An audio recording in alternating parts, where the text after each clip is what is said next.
우리는 예수를 믿음으로 모든 문제들이 다 해결되기를 소원합니다. 다시 말하면 사람들은 삶의 문제가 있을 때 그 문제를 해결받기 위해서 예수님을 믿기를 선택하는 것입니다. 예수님께서 모든 문제의 해답이 되시고 예수를 믿음으로 모든 걱정과 근심이 사라지고 아무런 염려가 없는 그러한 삶을 살게 되는 것으로 사람들은 생각합니다. 마태복음 11장 28절에서 예수님은 수고하고 무거운 짐진 자들아 다 내게로 오라 내가 너희를 쉬게 하리라 이렇게 말씀하셨습니다. 그래서 사람들은 예수를 믿음으로 세상의 모든 짐을 내려놓게 되고 쉼을 얻게 된다 그렇게 생각하는 것입니다. 그러나 현실은 전혀 그렇지 못한 것을 경험하게 됩니다. 우리의 삶에는 여전히 많은 문제들이 존재하고 우리가 사는 이 세상에는 근심된 일들이 너무나도 많이 있습니다. 그럴 때 사람들은 주로 우리의 믿음에 문제가 있다 그렇게 결론을 내립니다. 우리의 믿음이 약하거나 혹은 우리에게 믿음이 없어서 여전히 근심된 일들이 존재하는 것이라 그렇게 생각해 버리는 것입니다. 그래서 우리의 믿음을 키우거나 믿음이 있다는 것을 나타내 보이기 위해서 노력합니다. 각종 기도회에 참석하고 금식 기도를 하기도 합니다. 부흥회를 찾아다니기도 하고 어떤 영역이 뛰어난 강사님에게 기도를 받아서 한 번에 그 믿음을 채워 넣어 보려고 노력하기도 합니다. 그러나 여러분, 근심된 일들이 우리의 삶에 있는 것은 우리의 믿음에 문제가 있는 것이 아니라 죄악된 세상을 살아가는 우리에게 지극히 정상적인 일이라는 것을 우리는 기억해야 합니다. 우리는 하나님의 은혜로 구원을 받았지만 아직 그 구원을 완전히 이룬 것이 아닙니다. 우리의 구원은 우리가 이 세상을 떠나서 하늘나라로 우리의 거처를 옮길 때 그때서야 비로소 온전히 이루어지는 것입니다. 그러므로 여러분 이 세상에서의 삶이 완벽할 수는 없는 것입니다. 예수를 믿음으로 주께서 말씀하시는 그 안식은 물론 이 땅에서 우리의 영혼이 안식을 누리기도 하지만 궁극적으로는 하늘나라에서 우리가 누리게 될 영원한 안식과 쉼이라 하는 것을 말씀하시는 것입니다. 그 전까지는 우리는 여전히 죄 많은 세상에서 살아야 하며 그래서 여전히 우리의 삶에는 근심된 일들이 많을 수밖에 없는 것입니다. 그런데 여러분 중요한 것은 우리가 그 근심된 일들을 만날 때 우리의 자세에 중요함이 있다는 것을 말씀하고 있는 것입니다. 오늘 본문을 보시면 사도 바울 역시 그를 근심하게 만드는 일들이 있었다는 것을 알 수가 있습니다. 아시는 대로 바울은 고린도 교회에 보낸 편지 때문에 근심했습니다. 바울이 고린도를 떠난 뒤에 고린도에 들어온 거짓 교사들이 바울을 비난하였고 몇몇 고린도 교회의 성도들이 그 비난하는 것에 동참한 것입니다. 바울의 외모나 능력 없음을 비난하는 데에서 그치지 않고 바울의 사도됨에 대하여서 의심을 품었고 그리고 급기야는 바울이 전한 복음까지도 거부하기에 이른 것입니다. 바울에 대한 비난은 그냥 바울이 마음에 안 든다 그 수준을 넘어서 도에 지나도록 심하게 바울을 비난했던 것으로 그렇게 보여집니다. 바울은 사도가 아니다. 그래서 바울이 전하는 복음 자체는 복음이 아니다. 그렇게 바울을 비난한 것입니다. 그래서 고린도 교회를 다시 방문하려던 계획이었던 바울은 그 계획을 접을 수밖에 없었습니다. 만약 바울이 예정대로 고린도 교회를 방문하게 된다면 바울은 그를 비방한 성도들을 징계할 수밖에 없을 것이고 그렇게 된다면 바울에 대한 반감이 더욱 커지게 되어서 고린도 교회 성도들과 바울 사이의 그 골이 더욱더 깊어지고 회복할 수 없는 단계에 이르게 될 것이라 바울은 그렇게 판단했기 때문입니다. 그래서 고린도를 다시 방문하겠다 하는 그 계획을 바울은 접었고 그 대신에 디도를 고린도 교회에 급파하게 된 것입니다. 그리고 고린도 교회로 떠나는 디도에게 바울은 편지를 써서 그로 하여금 전달하게 하였습니다. 그런데 그 편지에서 바울은 고린도 교회의 성도들의 그 잘못을 아주 강하게 질타한 것으로 그렇게 보여집니다. 우리에게 이 편지가 전해지지 않고 있기 때문에 우리는 그 내용을 알 수가 없지만, 그러나 오늘 고린도 후서에 있는 내용들을 살펴보면 그 두 번째 편지는 그들의 잘못을 강하게 질타하는 것으로 보여집니다. 그래서 바울은 혹 그 편지로 인해서 고린도 교회의 성도들에게 큰 상처가 되지 않았을까, 그것을 근심하기에 이른 것입니다. 고린도후서 2장 4절에 보시면, 내가 마음에 큰 눌림과 걱정이 있어 많은 눈물로 너희에게 썼노니 이는 너희로 근심하게 하려 한 것이 아니요 오직 내가 너희를 향하여 넘치는 사랑이 있음을 너희로 알게 하려 함이라. 이렇게 이야기합니다.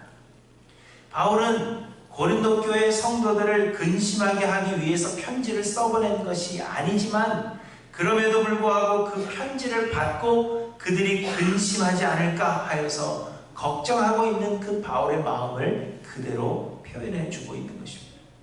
편지를 쓸 때는 그들의 잘못을 지적했는데 막상 보내고 나니까 내가 왜 그렇게 강하게 이야기했을까?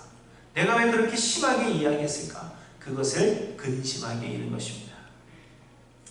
그렇게 디도에게 편지를 써주어서 고린도로 보낸 바울은 드로아에서 다시 디도를 만날 것을 약속했습니다. 그런데 드로아에서도 약속된 기한이 지났음에도 불구하고 디도가 오지 않은 것입니다. 그래서 드로아에서 복음의 전파의 문이 열렸음에도 불구하고 바울의 심령이 편하지 못하였고, 디도를 만나기로 한 다음 약속 장소인 마게도냐로 급히 떠나게 된 것입니다. 우리가 이미 공부한 고린도후서 3장 12절에 말씀하십니다. 내가 그리스도의 복음을 위하여 드로아에 이르매 주 안에서 문이 내게 열렸으되 내가 내 형제 디도를 만나지 못하므로 내 심령이 편하지 못하여 그들을 작별하고 마게도냐로 갔노라. 이렇게 이야기하십니다. 드로아에서 만나기로 했는데 그곳에서 만나지 못하여서 바울의 마음의 근심이 더욱더 커졌습니다. 그래서 드로아에서 다시 떠나 마게도냐로 가게 되었다는 것입니다. 그렇게 마게도냐에 도착한 바울은 디도를 기다리는 내내 여전히 마음이 편할 수가 없었음을 말씀하고 있습니다. 편지를 받아본 고린도 교회 성도들의 반응은 어떠했을까? 그들이 잘못을 뉘우치고 돌아섰을까? 아니면 나의 편지의 그 강한 어조 때문에 그들이 큰 상처를 입은 것은 아닐까? 이 고린도 교회 성도들에 대한 생각 때문에 바울의 근심은 더욱 커질 수밖에 없었던 것입니다. 그래서 오늘 본문 5절에 당시의 마음을 이렇게 표현하고 있습니다.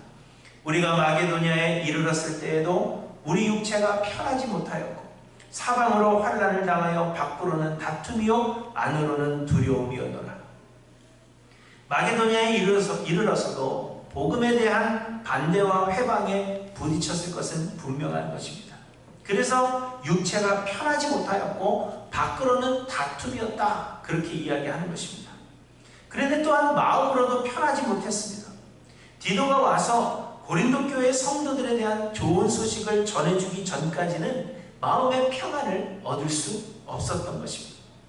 또 디도가 와서 그를 만난다고 해도 고린도 교회 성도들이 잘못을 뉘우치고 그들의 관계가 회복되었다는 소식을 전해줄지 아닐지 알 수 없는 그 상황에서 바울은 근심하지 않을 수 없었다는 것을 표현하고 있는 것입니다.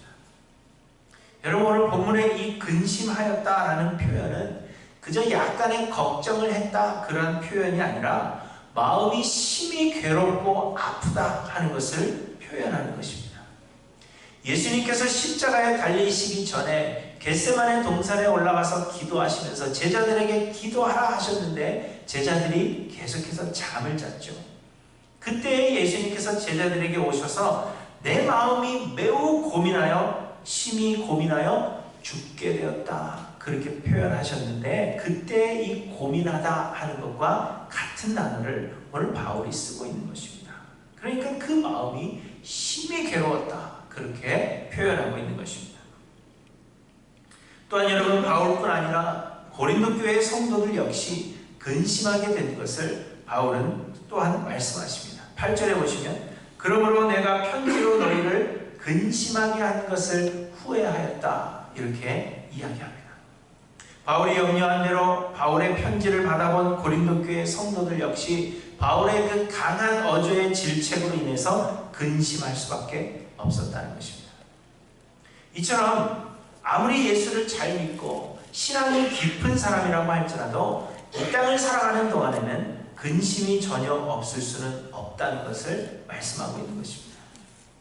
고린도 교회의 성도들도 근심하였고, 그리고 우리가 신앙이 가장 좋은 사람이라 생각하고 있는 바울 역시도 그를 근심하게 하는 일들이 있었다는 것을 우리에게 말씀해 주시는 것입니다.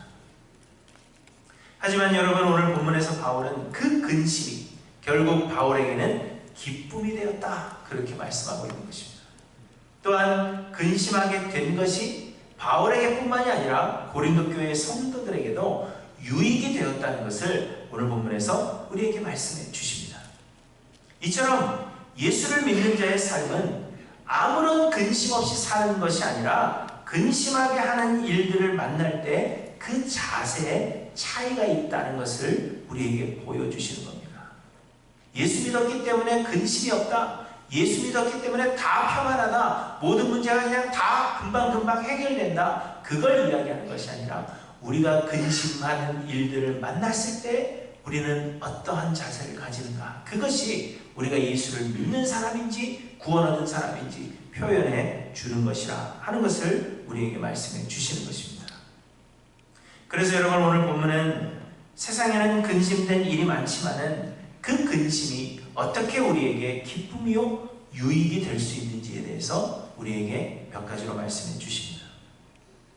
첫째로, 근심이 우리에게 기쁨이 되는 이유는 우리가 근심할 때 하나님께서 우리를 위로해 주실 것이기 때문입니다. 바울은 드로아에서 디도를 만나지 못했기 때문에 근심했습니다. 마게도냐에 이르러서도 디도를 기다리는 동안에 육체가 편하지 못하였고 환난을 당하여 밖으로는 다투며 안으로는 두려움이었다, 그렇게 이야기를 합니다. 그런데 6절에 보시면, 그러나 낙심한 자들을 위로하시는 하나님이 디도가 오므로 우리를 위로하셨으니, 이렇게 말씀하고 있습니다. 마게도냐에 있을 때 디도가 마게도냐로 오게 되었고, 그렇게 기다리던 디도를 마게도냐에서 만나게 된 것입니다. 그래서 디도가 오므로 바울에게는 큰 기쁨이 되었다고 말씀하고 있는 겁니다. 그런데 디도가 그냥 온 것이 아니라 아주 기쁜 소식을 가지고 온 것입니다. 7절에 보시면, 그가 온 것뿐 아니요 오직 그가 너희에게서 받은 그 위로로 위로하고 너희의 사모함과 애통함과 나를 위하여 열심히 있는 것을 우리에게 보고함으로 나를 더욱 기쁘게 하였느니라, 이렇게 말씀하고 있는 겁니다. 디도가 고린도에 다다랐다니 고린도 교회의 성도들이 디도를 반가이 맞이하면서 디도의 마음을 위로해 주었다는 것입니다.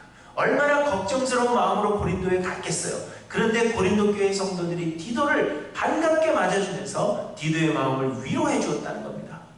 그래서 디도가 고린도 교회의 성도들에게서 받은 그 위로가 어떠했는지를 바울에게 전하게 되므로 디도가 받은 위로가 바울을 위로하였다, 그렇게 표현하는 겁니다.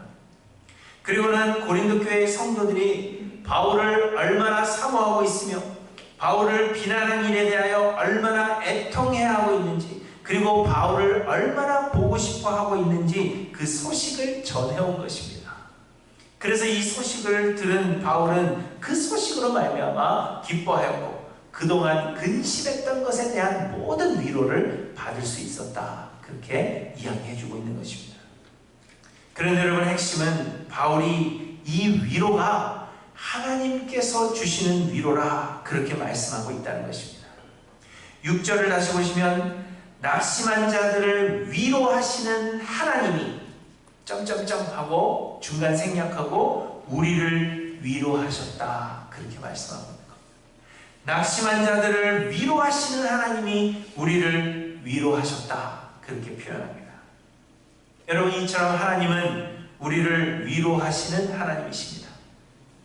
고린도후서는 찬송하리로다, 그는 우리 주 예수 그리스도의 하나님이시요 자비의 아버지시요 모든 위로의 하나님이시며 우리의 모든 환난 중에서 우리를 위로하사 우리로 하여금 하나님께 받는 위로로서 모든 환난 중에 있는 자들을 능히 위로하게 하시는 이시로다, 이렇게 말씀하심으로 고린도후서를 시작합니다.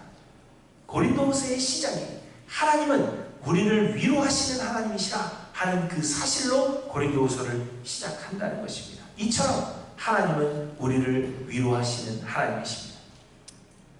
우리는 하나님의 자녀가 되었습니다. 그런데 우리가 하나님의 자녀가 된 것은 우리의 공로로 말미암아 우리가 얻은 것이 아니라 하나님께서 먼저 우리를 택하시고 아무런 조건 없이 우리를 자녀 삼아 주신 것입니다. 우리의 선택이 아니라 하나님께서 우리를 택하여 주신 것입니다. 공로가 있어서가 아니라 조건을 충족시켜서가 아니라 아무런 조건 없이 하나님은 우리를 먼저 택해 주셨다는 것입니다. 그렇기 때문에 하나님은 우리를 결코 홀로 내버려 두지 아니하시며 또한 우리로 하여금 근심을 당하게 두지 않으시고 반드시 우리를 위로해 주실 분이시라 하는 것을 우리에게 말씀해 주고 있는 것입니다. 우리의 조건 때문에 우리를 택하셨다면 우리가 그 조건을 충족시키지 못할 때는 우리를 버리실 것이 마땅합니다. 그러나 하나님은 우리를 택하실 때 아무런 조건 없이 우리를 택해 주셨기 때문에 우리가 하나님 앞에 실수한다 할지라도 우리가 하나님 앞에 하나님 보시기에 기쁘지 못한 그러한 삶을 살아간다 할지라도 한 번 우리를 택하신 하나님은 결코 그 택하심을 놓지 아니하신다는 겁니다. 그래서 우리가 세상을 살아가며 근심하게 된다 할지라도 하나님은 우리를 먼저 택해 주셨기 때문에 우리는 하나님의 자녀가 되었기 때문에 하나님은 우리를 반드시 위로해 주시는 분이십니다. 그런데 여러분, 우리가 잠시 어려움을 당하고 잠시 근심하게 된다면 우리의 위로도 두 배가 되며 우리의 기쁨 역시 더욱 커지게 되는 것입니다. 집을 떠나 고생해보면 집이 가장 편안하다 하는 것을 깨닫게 되고요. 며칠을 굶었다가 음식을 먹게 되면 그 처음 먹는 음식이 가장 맛있는 음식이 됩니다. 탈북자들이 한국으로 넘어와서 가장 맛있게 먹은 음식이 무엇입니까 하면 무엇을 말하는지 아세요? 한국 넘어와서 제일 처음 먹은 음식입니다. 그런데 그 음식이 산의 진미가 아니라 주로 라면 혹은 초코파이. 왜냐하면 넘어와서 바로 사람을 만났는데 그 자리에서 음식 해줄 수 없잖아요. 그러니까 가장 쉽게 해줄 수 있는 라면을 대접하는 겁니다. 혹은 집에 있던 초코파이를 주는 거예요. 그 음식이 며칠을 굶다가 먹은 그 음식이 이 세상에서 가장 맛있는 음식이 되는 겁니다. 그것과 마찬가지로 우리를 사랑하시는 하나님께서 왜 그대로 우리로 하여금 근심하게 만드시는가 하면 하나님은 우리의 위로가 하나님의 그 위로가 더 크게 만드시고 그로 인하여 우리의 기쁨이 더 크게 만드시기 위해서 하나님은 우리로 하여금 잠시 근심하게 만드신다 하는 것을 여러분 기억하시기를 바랍니다. 그러나 결국 하나님은 모든 것을 합력하여 반드시 선을 이루십니다. 그때 우리의 기쁨은 두 배가 되며 하나님은 영광을 받으실 것입니다. 그러므로 사랑하는 성도 여러분, 세상에는 근심된 일이 많고 우리가 근심하게 되더라도 하나님은 반드시 우리를 위로하실 것이라 하는 것을 기억하심으로 힘을 얻으시고 위로를 얻으시는 저와 여러분들이 되시기를 바랍니다. 둘째로 근심이 우리에게 기쁨이 되는 이유는 근심은 우리를 하나님 나라에 합당한 사람으로 변화시키시기 때문입니다. 바울은 디도편에 편지를 써서 보내고는 그 편지로 인해서 행여 고린도 교회의 성도들의 마음이 다치지는 않을까 근심했습니다.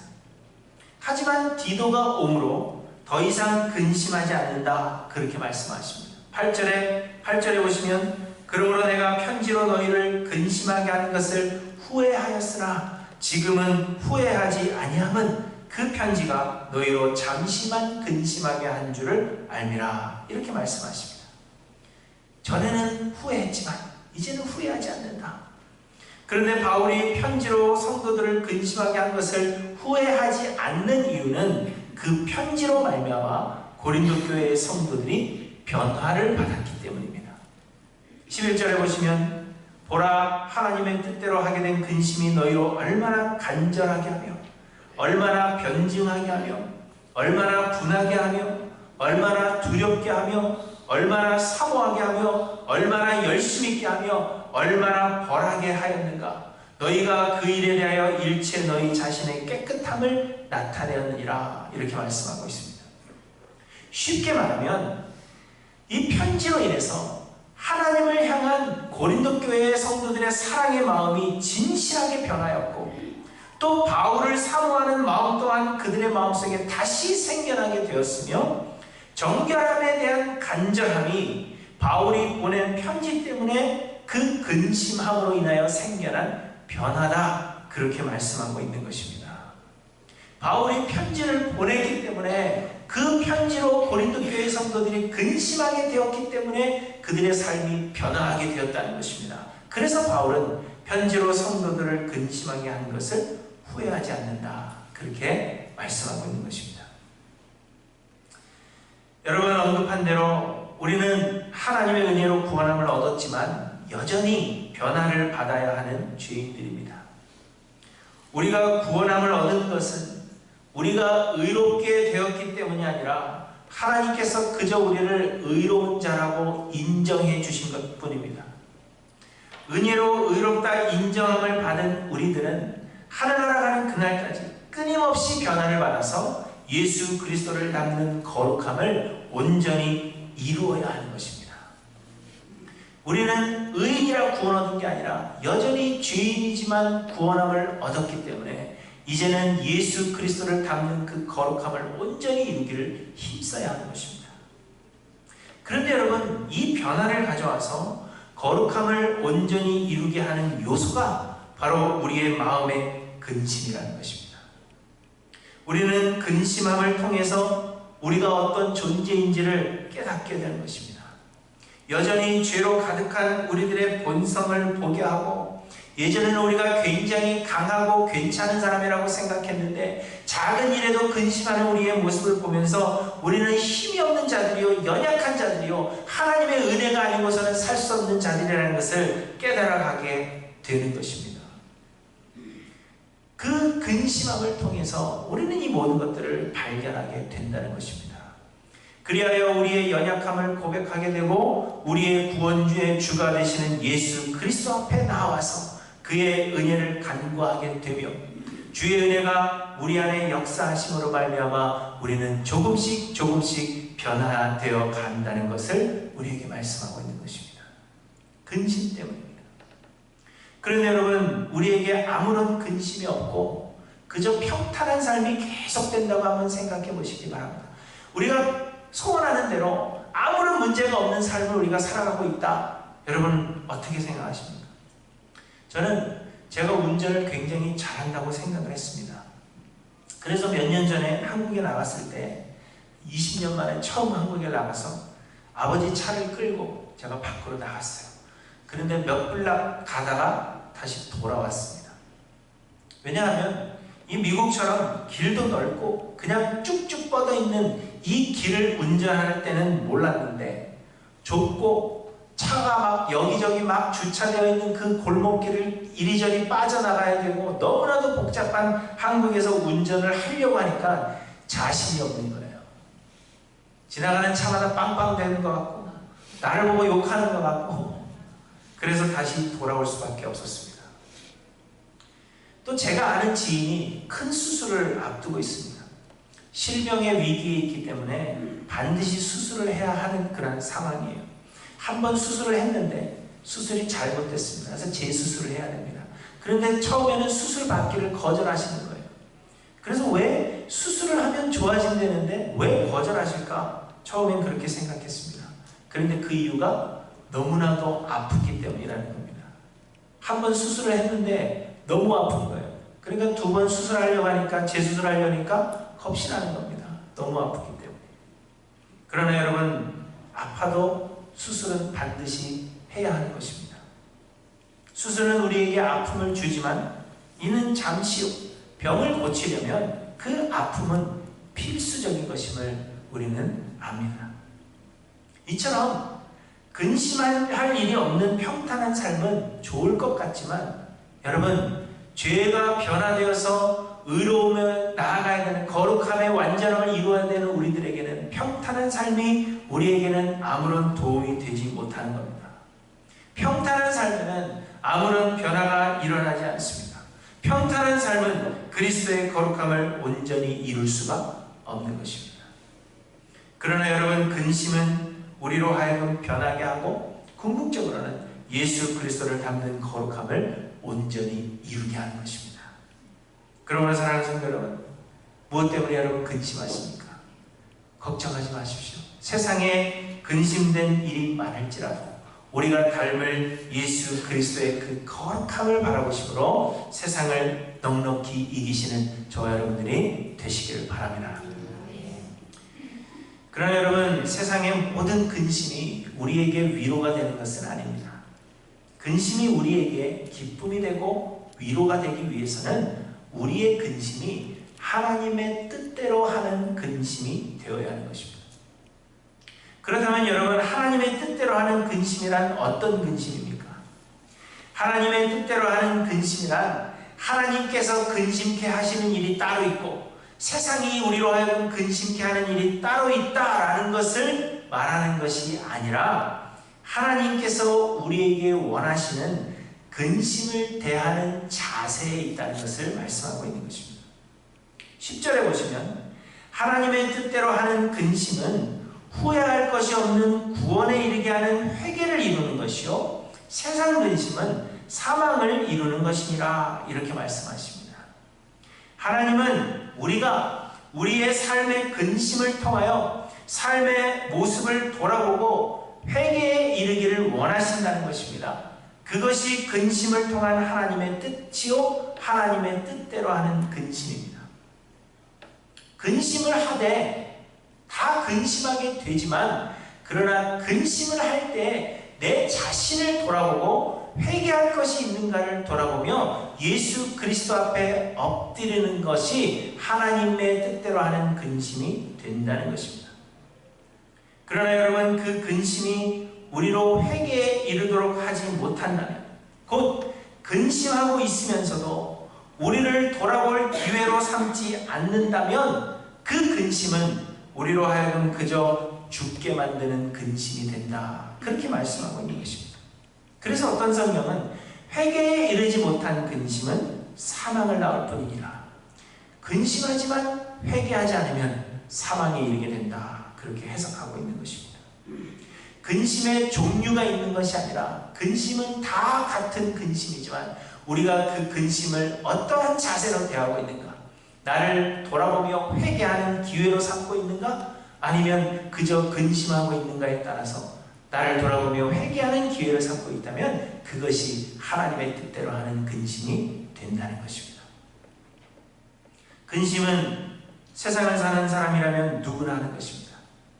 나이가 어린 아이들은 근심이 없을 것 같지만 나이 어린 아이들도 근심을 하고요.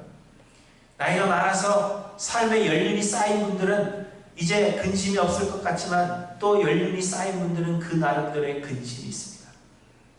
가난한 사람도 근심하지만 돈이 많은 사람도 근심합니다. 천민들에게는 근심이 있어도 나라님에게는, 임금에게는 다 가졌으니까 근심이 없을 것이라 그렇게 생각하지만 아닙니다. 나라님도 나라님 나름대로의 근심이 있는 겁니다. 그리고 나라님의 근심은 일반 서민들이 하는 그 근심보다도 훨씬 큰 근심을 하는 겁니다. 그런데 그 근심들이 우리를 돌아보게 하고 회개하게 하며 우리의 구원이 되시는 예수 그리스도 앞에 굴복하게 한다면 이는 구원에 이르게 하는 하나님의 뜻대로 하는 근심이 되는 것이지만 그렇지 않는다면 근심으로 말미암아 사망에 이르게 된다. 그것을 말씀하고 있는 것입니다. 그러므로 사랑하는 성도 여러분, 하나님의 뜻대로 하는 근심을 하시는 저와 여러분들이 되시기를 바랍니다. 우리는 모두가 다 근심할 수밖에 없는 세상을 살아가고 있지만 그 근심이 우리를 구원으로 이르게 하며 우리로 회개하게 하는 하나님의 뜻대로 하는 근심들이 되기를 간절히 소망합니다. 근심을 통하여 우리 자신을 돌아보고 우리의 죄인됨과 연약함을 고백하여 예수 그리스도께 온전히 굴복하시는 하나님의 교회 모든 성도님들이 되시기를 주님의 이름으로 간절히 축원합니다. 처음 목사로 안수를 받으면요, 세상적 욕심을 다 버리고 내가 신실하게 사역하겠다, 그렇게 결단합니다. 무슨 일이 있어도 나는 그리스도의 복음 전하는 일에만 전념하며 세상적인 욕심을 다 버릴 것이다. 그렇게 결단을 하지만 시간이 지나고 실질적인 사역을 하다 보면, 그리고 현실적인 문제들이 우리 앞에 다가와서 근심이 쌓이게 되면 사람들이 조금씩 변하게 되는 겁니다. 진리의 수호보다는 교회의 수적 부흥을 먼저 생각하게 되고요. 그러다 보면 세상과 적당히 타협하는 길을 모색하게 되는 겁니다. 교회의 부흥이 더디면 더딜수록 더욱 그렇게 변화되게 되는 겁니다. 그래서 저는 제 절친한 후배와 서로 약속을 했습니다. 우리가 서로 볼 때 만약 서로 변해가는 것 같다면 그저 묻지도 말고 따지지도 말고 그냥 싸대기를 한번 강하게 때려주자. 그래서 얼떨결에 내가 뺨을 맞았다면 내가 분명 뭔가 잘못되고 있구나. 그렇게 깨달아주자. 얼마나 그게 지켜줄지 모르겠어요. 그러나 그런 약속을 했던 것이 기억이 납니다. 고린도후서의 앞부분에서 바울은 성도가 서로를 근심하게 해서는 안 된다, 그렇게 말씀하셨습니다. 그렇지만 오늘 본문에서는 우리를 회개에 이르게 하는 하나님의 뜻대로 하는 근심이 우리에게는 반드시 필요하다, 그렇게 말씀하십니다. 그래서 무조건 근심하게 하는 것이 아니라 바울은 많은 눈물로써 부득불 근심하게 하였다 하는 것을 말씀하고 있는 것입니다. 여러분, 무조건 잘했다고 하고 무조건 서로를 칭찬해 주는 것은 성화를 이루는 길에 있어서 오히려 방해가 되는 것입니다. 사람이 성장하는 데 있어서 칭찬은 물론 반드시 필요한 부분입니다. 그러나 하나님의 뜻대로 근심케 하는 일도 때를 따라 우리에게 반드시 필요하다 하는 것을 우리는 알아야 합니다. 하나님은 우리를 하일랜드 교회로 불러 한몸 되게 하셨습니다. 이는 우리로 함께 성화의 과정을 거쳐서 그리스도의 거룩함을 온전히 이루게 하시기 위해서 하나님께서 우리를 한 교회로 불러주신 것입니다. 그러므로 여러분, 우리의 관계가 그저 인간적이고 세상적인 재미를 나누는 그러한 관계가 되어서는 안 될 것입니다. 그저 육신의 재미와 평안을 위해서 노력하고 서로의 잘못을 그저 덮어주고 눈 감아주며 그저 우리가 먹고 마시고 즐기는 일에 힘쓰는 그러한 일에만 집중하는 교제가 되어서는 안 된다는 것입니다. 그저 교회에 나와서 평안하고 위로를 얻고 마음에 괴로움이 있을 때 사람들이 나를 위로해주고 도와주고 그것만을 위해서 우리가 교회에 출석해서는 안 된다는 것입니다. 하나님의 말씀으로 우리가 격려함을 받기는 하지만 그러나 하나님의 말씀이 우리의 심령을 쪼개는, 우리를 괴롭히는 그러한 근심을 우리가 기대함으로 하나님 앞에 나오셔야 된다는 겁니다. 성도의 교제가 그저 우리끼리 좋으면 좋다, 그것이 아니라 우리가 서로를 돌아보며 서로를 위하여서 많은 눈물로 기도해주고 그 사람의 영적인 변화를 위해서 거룩함을 온전히 이루어가게 하기 위해서 우리가 하나님의 뜻대로 근심하게 하는 그 일을 사랑으로 돕는 그러한 진실한 교제가 우리 가운데 있어야 한다는 것을 여러분 잊지 않고 기억하시기를 바랍니다. 우리는 어떠한 교회의 모습을 가지고 있는가? 여러분 한번 돌아보셔서 우리가 하나님의 말씀으로 서로를 위로하기는 하지만 그럼에도 불구하고 또 하나님의 말씀으로 서로를 근심케 하는, 하나님의 뜻대로 하는 근심을 하게 하는 그러한 성도의 교제가 있는 교회가 되기를 간절히 소망합니다.